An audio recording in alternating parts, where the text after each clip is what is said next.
Vijay sir, எப்போ தான் sir நீங்கள் பேசுவீங்க? அதாவது எல்லோரும் சேர்ந்து ஃபார்மெல்லாம் ஃபில் பண்ணி உங்களுக்காக காத்துட்டு இருந்தால் நீங்கள் வந்து சிம்பிளாக சைன் போட்டு போவீங்க. எல்லோரும் பிரச்சாரம் பண்ணி அங்கேயும் இங்கேயும் அலைஞ்சு, சின்ன குழந்தைகளாக அலைஞ்சு உங்களுக்காக சீட்டு வாங்கி கொடுத்தா நீங்கள் டைரெக்டாக வந்து முதலமைச்சர் சேரில் வந்து உட்காந்துக்குவீங்க.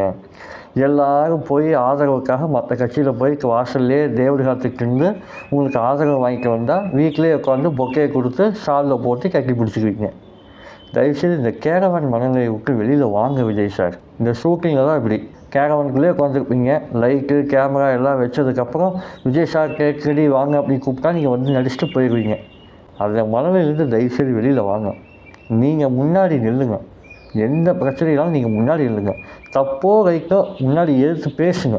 நீங்கள் மற்ற பத்திரிகையை வந்து கூப்பிட்டு வச்சு நீங்கள் ப்ரெஸ் மீட் வைக்க வேணாம். உங்கள் கட்சிக்குன்னு ஒரு பத்திரிகை இருக்குல்ல, ஆனால் அந்த ஃபெலிக்ஸோட ரெட்பிக்ஷன் ஒன்று, அதில் கூப்பிட்டு எல்லாத்தையும் பேரை சொல்லி ஒவ்வொரு கட்சியினுடைய ஒவ்வொரு தலைவர்களுடைய பேரை சொல்லி நான் இந்த மாதிரி மெஜாரிட்டி வாங்கியிருக்கேன், நீங்கள் எனக்கு ஆட்சியை இருக்க ஆதரவு தாங்கன்னு வாங்கிட்டு கேட்கலாமே.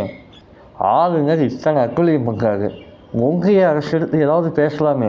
அது என்ன ஒன்றிய அரசை பற்றி பேசுகிறேன்னா நாட்டில் ஃப்ராக்சர் வந்துருக்குமா? அதாவது ரெட்பிக்ஸில் ஒரு ட்வீட் போட்டிருக்காங்க, என்ன படிக்கிறேன் பாருங்கள்.